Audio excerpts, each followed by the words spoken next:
끝난 줄 알았는데 하나님은 이름을 불러주셨습니다. 민수기는 광야에서 시작됩니다. 그런데 이상합니다. 하나님은 먼저 길을 보여주시지 않았습니다. 전쟁을 말씀하지도 않으셨고 먼저 백성의 수를 세셨습니다. 왜였을까요? 광야는 사람들이 보기엔 막다른 길입니다. 물이 부족하고 길은 보이질 않고 시간은 모래바람처럼 흔들립니다. 하지만 하나님은 그곳에서 자기 백성을 다시 세우셨습니다. 흩어진 마음을 세우고 무너진 질서를 세우고 약속의 땅으로 향하는 사람들을 다시 정렬하셨습니다. 기억하십시오. 광야는 결코 버림받은 사람들의 무덤이 아닙니다. 혹시 지금 당신이 막다른 길에 서 있나요? 기도해도 조용하고 앞이 보이지 않고 내일은 안개처럼 흐릿한가요? 그렇다면 이 사실을 분명하게 기억했으면 좋겠습니다. 하나님은 다 끝난 사람을 카운트하지 않습니다. 지금은 멈춘 것처럼 보이지만 하나님은 여전히 당신을 부르고 계십니다. 왜냐하면 한 번도 당신을 버린 적이 없으셨으니까 말입니다. 광야는 끝이 아닙니다. 광야는 하나님이 자기 백성을 다시 세우시는 시작의 자리입니다. 하나님은 당신을 이름으로 기억하십니다. 민수기는 숫자의 적절은 보입니다. 몇 명인지, 어느 지파인지, 누가 전쟁에 나갈 수 있고 누가 어디에 서야 하는지 처음 민수기를 읽으면 차갑게 느껴질 수 있습니다. 마치 하나님의 사람을 숫자로 보시는 것처럼 보입니다. 하지만 민수기의 숫자는 차가운 통계가 아닙니다. 그 숫자 뒤에는 반드시 기억해야 될 이름들이 있습니다. 세상은 사람을 숫자로 지워냅니다. 성과로 계산하고 쓸모로 평가하고 효율성을 따지죠. 그러나 하나님께 숫자는 전혀 다른 의미가 됩니다. 하나님이 세우고 계신다는 것은 너는 내 백성이다라는 선언인 것이죠. 너는 군중 속에 사라지는 먼지가 아니다. 너는 여전히 나의 기억 안에 있다. 내가 머물러야 할 자리가 있다는 하나님의 선언인 것입니다. 그러므로 민수기의 개수는 하나님의 소유에 대한 여부를 판단하는 근거가 됩니다. 하나님은 그들의 지파를 아셨고 가문을 아셨고 이름을 아셨고 맡길 자리를 알고 계셨습니다. 그리고 하나님은 지금 우리를 그렇게 알고 계시죠. 사람들은 몰라줍니다. 당신의 눈물을 지나칩니다. 당신의 기도를 아무도 듣지 못합니다. 그럼에도 불구하고 하나님은 놓치지 않으십니다.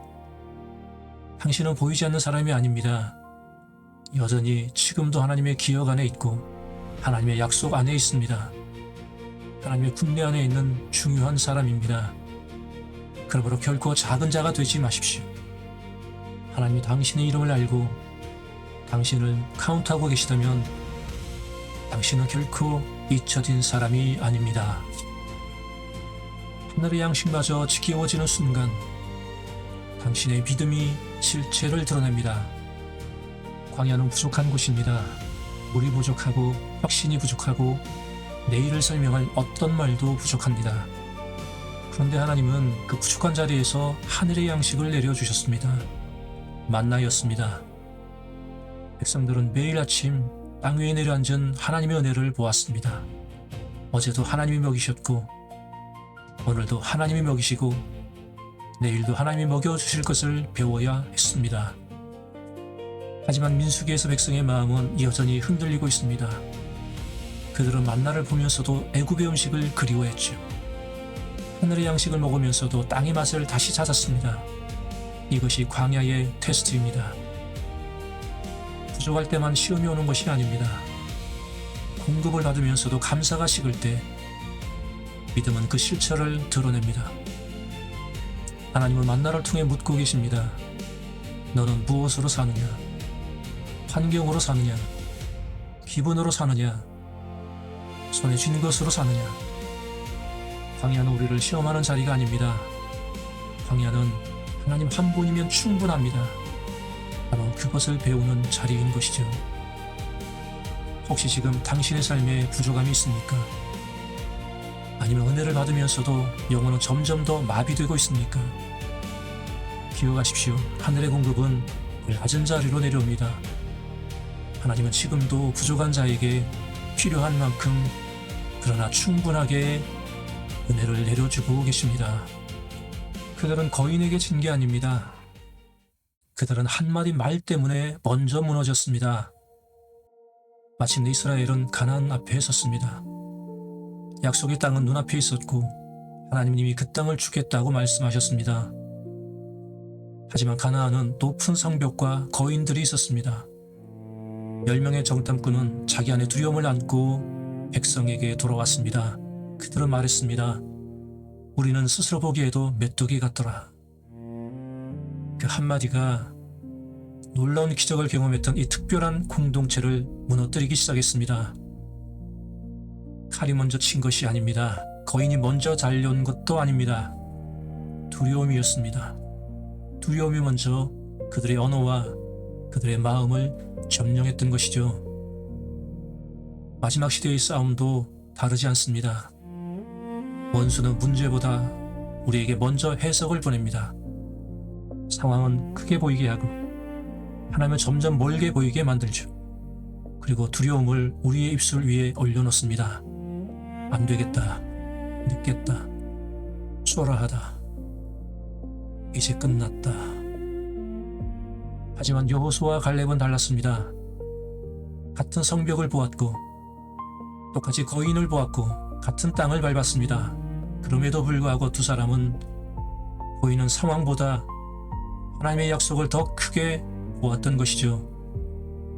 두려움이 찾아올 때 가장 조심해야 될 것은 눈앞에 있는 문제가 아닙니다. 그 순간에 내 입술에서 어떤 말이 나오는지 그 한마디가 중요한 것이죠. 불신의 한마디는 영혼의 방향을 바꿀 수 있습니다. 그러므로 거인을 보기 전에 먼저 하나님을 보십시오. 두려움이 말하게 하지 말고 믿음이 먼저 말하게 하십시오. 그리고 기억하십시오. 하나님이 함께 하시면 아무리 거인이라도 단지 통과하는 과정일 뿐입니다. 왜 두 사람은 무너지지 않았을까요? 믿음은 현실을 지우는 힘이 아닙니다. 믿음은 없는 것을 있다고 우기는 영적인 자기 최면도 아니죠. 여호수아와 갈렙은 가나안의 거인을 보았습니다. 높은 성벽도 보았고 강한 사람들도 보았고 분명 이스라엘이 두려워할 만한 어떤 이유들도 동일하게 그들도 보았습니다. 그들은 현실을 외면하지 않았습니다. 하지만 현실을 현실로 해석하지 않았습니다. 그들은 현실 위에 있는 하나님의 약속을 보고 있습니다. 10명의 정탐꾼은 얘기합니다. 우리가 메뚜기 같다. 그러나 여호수아와 갈렙은 이렇게 얘기합니다. 하나님이 우리와 함께 하신다.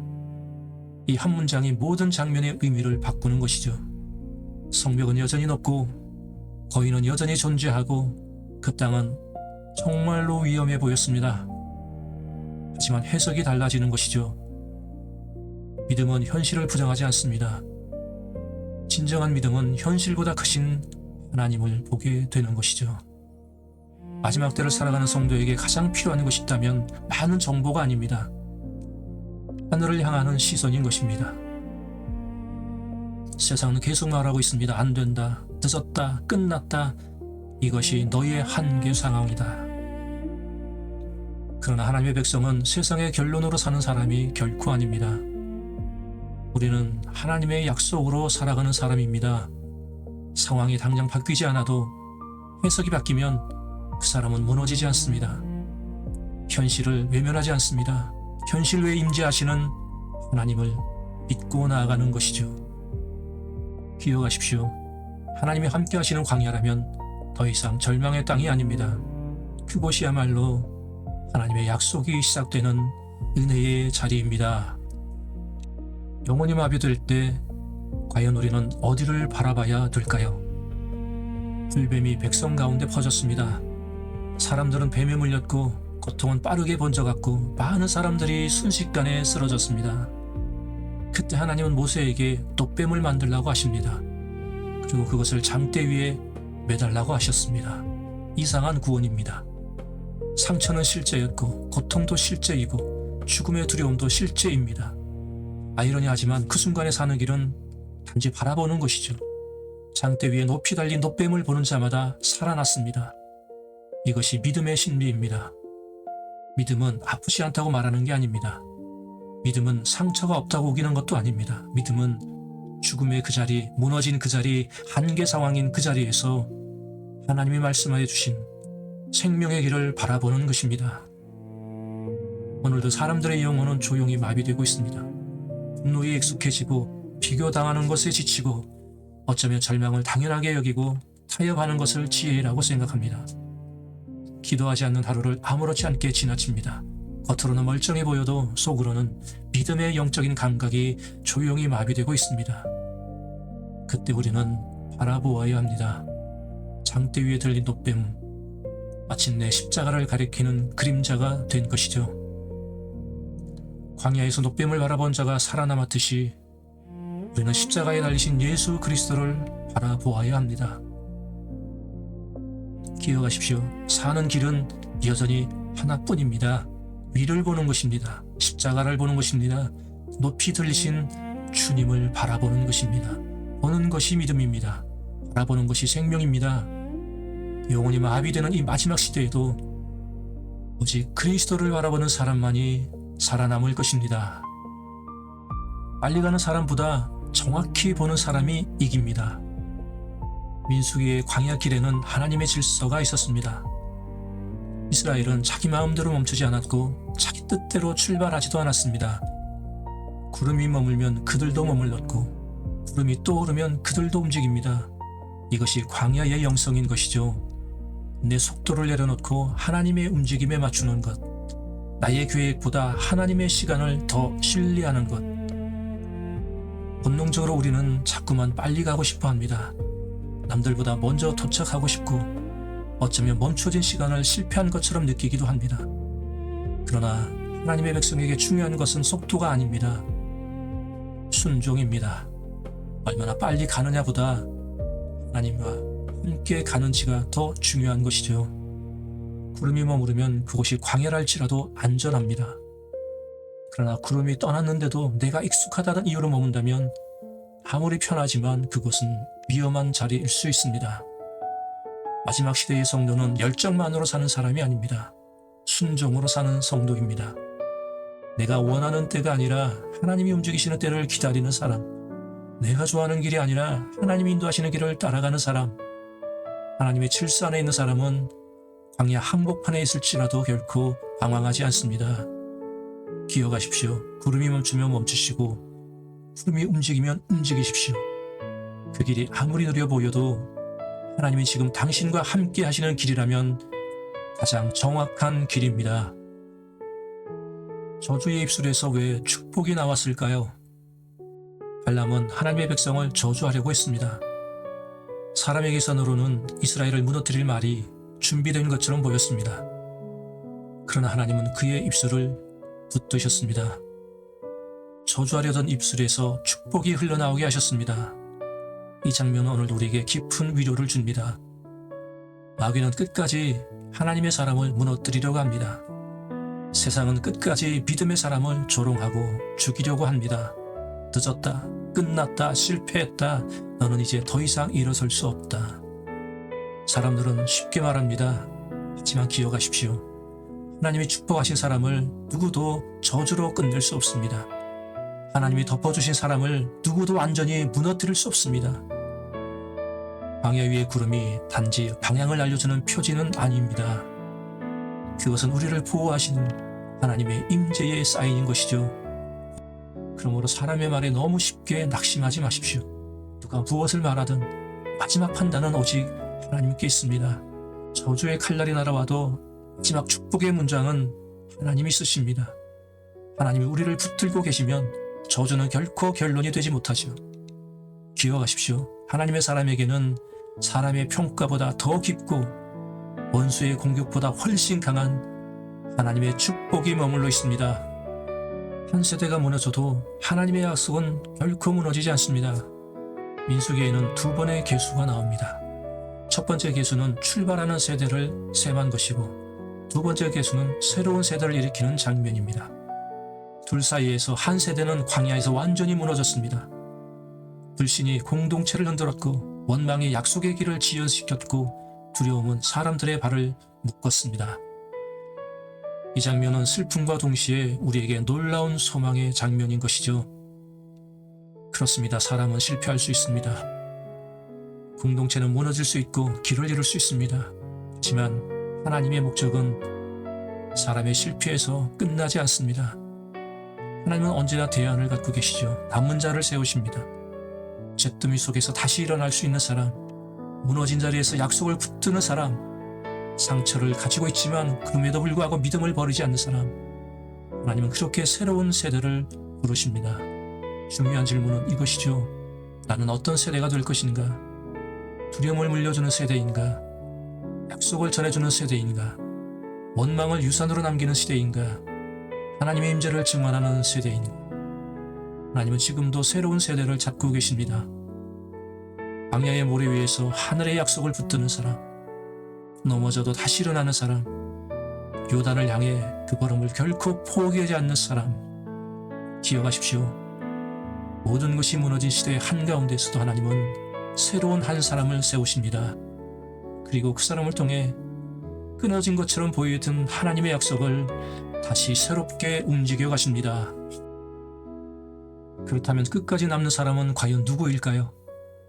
민수기는 우리에게 심각한 질문을 던집니다. 당신은 광야에 주저앉을 것인가? 아니면 끝까지 완주할 것인가?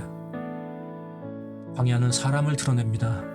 누가 원망 속에 사라질 것인지, 누가 믿음 안에 살아남을지, 누가 문제를 바라보는지 아니면 누가 약속을 붙드는지 드러냅니다. 광야는 실패의 땅이 아니죠. 광야는 남은 자를 걸러내는 하나님의 저울입니다. 하나님은 오늘도 자기 백성을 세우고 계십니다. 그분의 군대를 일으키시고 그분의 약속을 이루어 가십니다. 구름은 여전히 움직이고 있습니다. 불기둥은 아직 꺼지지 않았고 여전히 만나는 매일 아침마다 내리고 있습니다. 그러므로 광야의 먼지 속에 주저앉지 마십시오. 원망 대신에 찬양을 일으키십시오. 두려움 대신에 약속을 붙드십시오. 문제를 바라보지 말고 십자가를 바라보십시오. 광야는 끝이 아닙니다.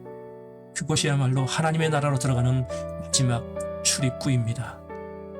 요단 너머로 새벽이 밝아오고 있습니다. 하나님의 군대는 반드시 약속의 땅에 들어갈 것입니다. 끝까지 걸으십시오. 끝까지 바라보십시오. 끝까지 구름을 따르십시오. 그리고 끝까지 하나님의 약속을 믿으십시오. 왕은 자기 군대의 손을 놓지 않습니다. 그러므로 기억하십시오. 민수기의 마지막은 광야가 아닙니다. 약속을 향하는 다시 정렬돼 일어선 하나님의 군대입니다. 그리고 그 길의 끝에는 마침내 하나님이 준비하신 젖과 꿀이 흐르는 약속의 땅이 있습니다.